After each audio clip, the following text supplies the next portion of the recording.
What is up, everybody? Bootman here, and we're back with another Marvel Rivals Battle Matrix video, all right? And I wanted to go over the 6-tank build I've been using that helped me get to top 100 on the leaderboard, all right? And I can't take all the credit. This list is one that my buddy Silver Surfer crafted up, and I've been using it a ton. So let's dive into it. But before we get started, if you're new here, make sure you subscribe, ring that notification bell. It is my birthday month, and it would be a great birthday gift from you to me if you hit that subscribe button. We're almost at 13,000 subscribers, so that would be amazing. And it doesn't cost you a penny.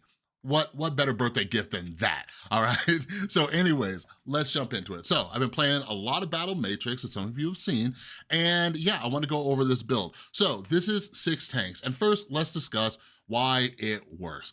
Something I've been kind of noticing is stacking your team in one way or another, whether it's like, a lot of healers, a lot of duelists, anything like that, where you can lean into one color archetype is very beneficial, all right? So 6 tanks, one of the reasons it works is because you just have a lot of survivability, all right? The early game starts out kind of rough, okay? And I'll discuss a little bit about saving your money and how that's gonna work, but it starts out kind of rough. But later on, especially if you get the right upgrade cards, you are just unstoppable. You are healing constantly, and the other team just, they can't answer a lot of what you're doing unless they have very specific builds, or they have, they just got the RNG lottery and they are outdoing you purely based on luck. But you're very tanky in this build, and as I'll go over, as I break down each of the heroes' roles, is that you have a lot of CC, or crowd control for those of you unfamiliar, okay? So we're talking about stuns, just incapacitating the other team with the way this lineup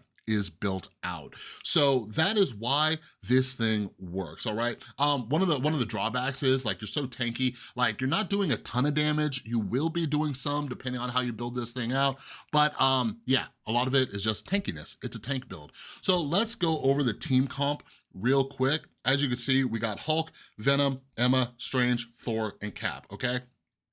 So let's go over each of these heroes real quick. So first up is Hulk. I wanna start with him because you want to lean into his ability upgrades first. And this is gonna revolve around his shields. Both of them are for his shields. So the first ability that I like to get, if it pops up, is this one, the Gamma Shield Generator. Accelerate indestructible guard casting speed and refresh indestructible guard cooldown after dealing 200 damage, okay? So yeah, this having your shield up is great because it can protect your whole team, and it protects you from a lot of CC, it can protect you from a lot of big ults. So for example, if you're playing against a Jeff and a Jeff ult, as long as you have bubbles on your teammates, when Jeff pops his ult, it's not gonna swallow you, okay? Sometimes he'll swallow like half your team, but Hulk bubbled the other half of your team, and it's just great. So the more bubbles that you have up, the better. So get this one. This is the one that I like to get first. Then his secondary one, sometimes I slack and I'm just like, I don't really want that one, but it's good. I was paying attention in the last game that I just played before recording this video, and this next ability actually gets some frags, okay? This one's called the Gamma Shield Bomb. Each indestructible guard shield triggers an area explosion upon ending. So yeah, I was playing and I was in a close match, and then all of a sudden I just saw Hulk get 3 kills, and it was from his shield. So this is doing a decent amount of damage. I don't know how much damage it's doing, but if it just randomly goes off at the right time when the other team is low health, that's pretty cool. And the way this works is, I believe it scales when you get like damage amplifiers as well. So aside from Hulk's abilities that we're leaning into with his shields and everything, Hulk jumps in there and he's a brawler. If you could see in the lineup, one of the reasons he's up front is because he takes a second to transform from Bruce into Hulk. So by the time he transforms, your other characters are up there on the front lines with him, and then everybody can go in there and run around and attack. As far as Hulk's like ultimate ability, it's probably one of the weaker ones. It has CC, like when he pops his little like slam thing that he does and like whips somebody around like Loki from the movie or whatever. Like that's kind of cool. It takes somebody out of the fight, but his ultimate is one of the weaker ones in this build.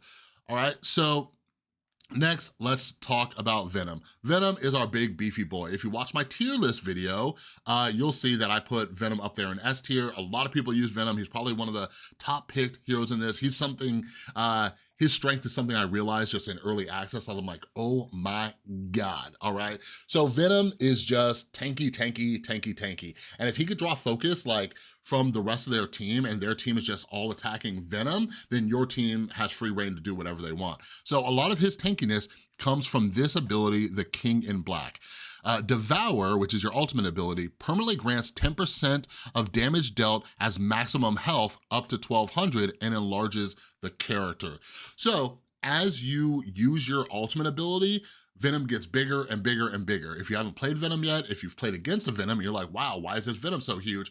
It's because of this. And something I've discussed is this ability, I probably wouldn't level it until like when you reach round 16 or whenever it is, when you start being able to get 2 hero abilities, because early on, like, you're not going to be able to pop Venom's ult too much, okay? This is something I ran into a lot in early access. I was like, oh, that ability is cool, I'll get it first. And then he just wasn't popping it. And then sometimes, just because I didn't prioritize other abilities, he was just never getting big because he was never popping his ult or not doing that much damage. But like, where this ability really shines is when you start getting into the later rounds or you're going up against other tank rosters, because they're so tanky that they're surviving a very long time, that when you ultimate, you're getting a lot of them, and it scales based on the damage that you're doing, okay? Because one of the other issues I had is that I was taking out the other team so fast that when Venom would ult, he would only ult like one squishy character, so he wasn't doing that much damage, okay? Then his other ability, it changes how his E works, the one that gives him like the extra bonus health.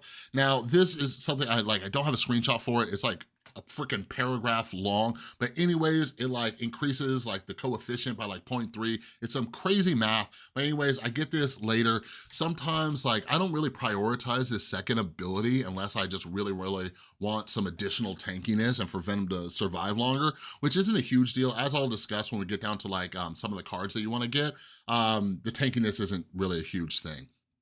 Okay, next up, let's talk about Emma. By the way, I'm kind of going in order of like the best people on this roster to last, okay? So then there is Emma, okay? Emma, her main function here is her ultimate ability. So one of her cards that you definitely want to prioritize is on the offense. This is gain 40% ultimate ability energy at round start, which is huge, okay? CC is very, very big in this game mode. It's very big for this lineup. So when you can get Emma's ult early on, it can completely disable the other team, just letting your team run rampant, do whatever they want. Because you know, just like in the regular Marvel Rivals modes, like, you know, when you're playing quick match or ranked or whatever, like, you know, her ultimate takes up a huge area. It could take down flyers, it could do whatever the heck it wants. So when you start off with 40%, it's awesome, okay? Other than that, Emma's like diamond form and everything, that's what her secondary card is. It's like, whatever. I like hardly ever get it. Like, I don't see her like utilizing her diamond form a ton, so it's whatever, all right? Next up is Strange. So similar to Emma, Strange is great for CC, okay? He also has some survivability. Sometimes he'll pop up his shield and kind of block some stuff going on, but his main thing is his ultimate, and as we'll discuss, there is a card that lets you, you know, use your ultimate like again, and then that's big too, okay? Now, one of the things is, depending on where Strange is positioned, like sometimes he'll just be away from the entire team or just like fighting somebody one-on-one and he'll waste his ult on them, so that kind of sucks. But overall, his ultimate is very good, very disabling.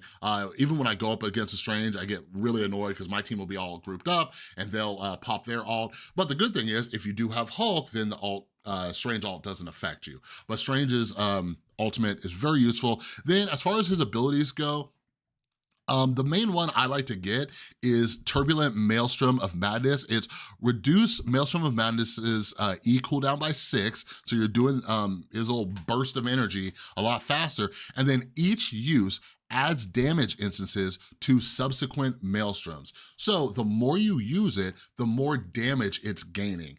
This is similar to, like I was saying, I saw that the Hulk shield like just kill a bunch of people. When I got this ability, like I just saw it just like completely just wipe a team. Like, it was nuts because the round was going a little bit long, and then just later he was just like, boom, and just wiped them. I'm like, ooh, that's pretty good. So his other card that I don't have a screenshot for, it sends out like more strings of its primary fire, and it does something else. I think it might increase the ammo capacity or something like that, which is something I don't get too often. But yeah, this Turbulent Maelstrom of Madness is one that I'll kind of prioritize. All right, next up is Thor. Thor is just like kind of like a tanky guy. He's, you know, and he can push people around, he can isolate enemies, which can be good or bad. Sometimes you'll take somebody out of the fight and then he's just over in a corner fighting somebody one-on-one. Meanwhile, your team is over there and you're just like, oh man, I wish like Thor was, you know, over here helping the team. All right, so one of his cards is his ultimate ability. It has like a larger radius, I think by 3 meters, and it ticks the lightning, like when you're hovering above them, like 0.3 seconds faster, which is pretty good. Thor's ultimate ability with the AoE, it can also take out a lot of people. It can take out, you know, sometimes I see it take out 2, 3, 4 people, so that's cool. I just don't think he's like top tier in this lineup, but I just want you guys to know, as you'll see with the 6th person on here, I've tried a few different things, and I think this is the optimal lineup, okay? So yeah, so Thor's tanky, his ultimate does some stuff. His other card is for his Awakening Rune, like his F ability where it shoots the lightning strikes. And what it does is, I think he fires it 80% faster, and it also causes like this arc lightning effect, which I haven't seen it do too much for me. Maybe I'm just not paying enough attention, but that's kind of secondary. Sometimes I'll get it if I think I need to be doing more damage, but other than that, it's, you know, on the back burner. Okay, then last is Cap. Cap is probably the most, the one that I'm just like, I hate him so much, I hate him, but I think he's the best person in this slot. I tried other things. I tried replacing Cap with The Thing. I tried replacing Cap with Penny Parker. I tried replacing Cap with Magneto. Every single time I replaced Cap, I lost a lot more than when I won with Cap, okay? But overall, I don't like Cap. I hate him. I just played, and I just played two matches. I placed top 3 in both. I got 2nd place in one, 3rd place in the other. And just something I noticed is just Cap runs in and dies. There's so many freaking rounds when you are fighting a 5v6 because Cap runs in and dies. He runs in, he's not tanky enough, and he just dies. Like, if anything, he's just like a distraction. He's the crazy guy who runs in, pulls focus for a second so your other team can do stuff. Like, I just cannot express how much I dislike Cap, but for some reason, this roster works the best when Cap's in it, okay? So do what you will. Feel free to replace him. Try the other things if you want. I think the only one I haven't tried is Groot, but Groot annoys me too, the way he sets up his walls, but whatever.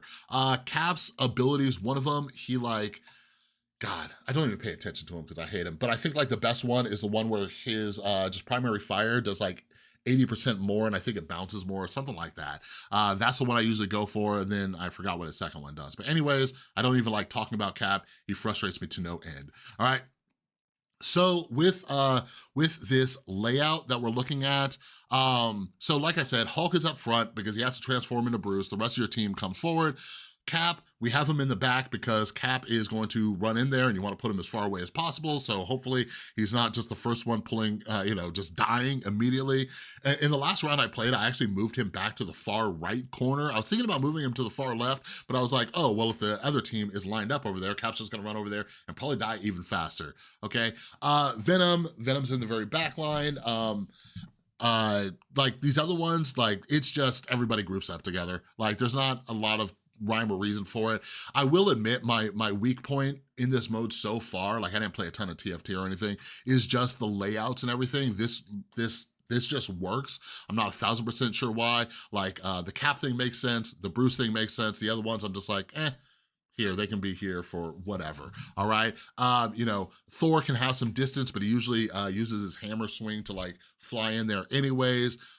So yeah, like, so this is the layout, it works, whatever, use it. If you have a better explanation for why it works, feel free to let me know down in the comments below. Okay, now, the economy management, how you're managing your money with this. Okay, so I'm gonna give you the way that's been working a lot and then how I'm adjusting it slightly. So With this, you're going to want to save until round like 10 or 11, okay? You're just going to sit there and lose. And I'm gonna make another video with beginner tips. I'm gonna explain the economy a little bit more, but TLDR, when you are on a loss streak, you get more money, okay? So you just wanna lose. Don't buy any cards, just let your team get messed up. If you don't have your starting lineup, use your funds to try to get the lineup as soon as possible. I made the mistake of trying to wait on changing up my lineup, but one of the issue is that you have 2 rounds where you're getting ability cards. So let's say, for example, like with Hulk, we wanna prioritize his shields, but you don't get him until later, then you're gonna have less chances to get the shields early on because he wasn't even on your lineup. So you wanna try to get this lineup as soon as possible. If anything, like I went in order of the roster, try to prioritize those heroes as much as possible, which is Hulk, Venom, Emma, you know, those ones that you really want cards for. I'd say probably Hulk and Emma before Venom, just because Venom, you don't really wanna get his King in Black until later on. But anyways, you're saving money until round 11, you're trying to lose, okay? So I'll just like not even mess around with the layout. I'll just have them all lined up on the front row and I just sit back, I don't press any buttons, I just let them die, okay? So that's how you're saving money. Then once you get to round 10 or 11, you start buying. You're going all in on blue from start to finish, all in on blue. That's all you're getting. You're just getting the Vanguard abilities, no purples, just blues, okay? And yeah, you wanna get to like around like 9 or 10, sometimes 11, depending on how it goes and depending on how anxious I'm getting with all the health I'm losing. You wanna get to level 10 as fast as possible because now you can start getting rarer cards, and the rarer cards are the ones that really builds out this team and makes it a lot better. So sometimes I'll just like, you know, buy a bunch of blues just to get to, you know, level 10 so I can start scoping out and locking in the good abilities that we really wanna get, okay? So, yeah, depending on how it's going, if you're winning, then like I try to keep my cash above 50 because then you're getting the maximum interest. Again, I'll discuss the economy a little bit more in another video, so make sure you're subscribed. So I'll try to keep it around there, but then once like, you know, once I'm reaching like round 12, 13, 14, 15, whatever, I'm just spending a ton of money, just trying to get as many blues as possible, okay?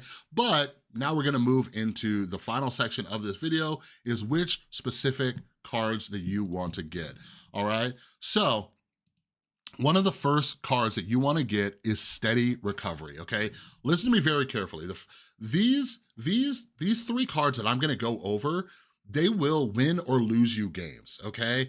Yeah, I think there's some definite balance issues with this game mode that I hope they fix if they bring it back or make it a permanent mode. But anyways, so the first one you want to get is Steady Recovery. So Vanguards restore 1.5% of lost health per second, okay? You want to get this as soon as possible. You see this, you get it. That is the end of story, okay? So it's 1.5% of health per second. So the more health you have, the more it's regenerating, okay? Because it's percentage based. You have a bunch of tanky people, so they all have a lot of HP, and a lot of the other you know, cards that you've been getting in blue, they're going to, you know, make your tanks beefier, and it's gonna help with this. You want to level this, you wanna get it to 3 stars as fast as possible. Get this ability, okay? Something I'll slide in here is, there's a lot of debates around how often you should re-roll. Like, should you just re-roll until you find this ability, or should you just take what you can get and not waste money? My buddy Silver Surfer, he recommends taking what you can get. This will eventually show up, as do all of these cards. So, you know, do what you will. Like, if I'm losing, like sometimes I'll just, you know, my anxiety won't let me let me just sit there and take it. I'll just start re-rolling, trying to get this, okay? So get Steady Recovery, all right? The next one is Backup Rebirth. This is huge, okay? This is the one where something I've noticed about this game is this will win or lose you games. It will win if you have it, you will lose if the other person has it and you don't. Revives are one of the biggest things in this game mode, is something I learned immediately in early access. So Backup Rebirth is Vanguard's revive with 30% health upon first KO, okay? You want this. You want to respawn. But your guys are so tanky. It is so hard to kill them. And then once they do die, they come back. And not only do they have 30% health upon, after their first KO, they're regenerating health a ton because you have the health restore card, okay? But this is big. When I lose, I'm telling you, when I lose with this build, it's because I do not have one of those first two cards, or I don't get them until way later, all right? These two cards, you want them, you need them. If you don't have the money to buy them, but they pop up on your screen, make sure you use that little lock function and freaking get these cards, okay? So if you take nothing else away from this video, get these cards. These cards, well, mainly the revive is good for any build that you're doing, but yeah, the health restore for this tank build is huge, okay? And then the last one I wanna go over is Infinite Drive. This is a card that's good for any build that you're doing. If you can find it, get it. So Vanguards have a 40% chance of not to consume energy with each ultimate ability use. So 40% chance, that's almost a 50-50 that when you ult, it didn't use any energy, meaning that you can do your ultimate twice. And sometimes they won't use their energy again, and again, and again, almost like Bucky. But yeah, so you'll pop your ultimate multiple times. This is a huge deal with characters like Emma and Doctor Strange. When you could just repeatedly CC the other team, it's bonkers. This is another one where you'll notice, I don't think as much as the revive, but if one person in that matchup has it and the other doesn't, you'll see the match shift in one way or another, okay? And this is something, I'm gonna make another video, I told you, but this is just something that bugs me about this game mode, is that is definitely a luck factor in this when somebody has a card and you don't. Because like with the revive, for example, I'm sorry, I'm just kind of tilted about this, but like when the other team has like, an Adam Warlock, or they're even doing like a hella Loki Thor thing, or they have any kind of res comp, like when they have the revive card along with heroes that also revive, like it is just so frustrating when you can't even match the same thing, all right? But anyways, that is the tank build. This guide was a little bit more in depth than I thought, but I think we did good. Let me know down in the comments. Do you think, do you like this format? Do you think it did well? I have a bunch of buddies playing this mode. They're experimenting. Some of them are working really well for them too. So I would like to make more, so let me know down in the comments below if you like this type of video, if you want me to go down, break down each hero, kind of discuss everything.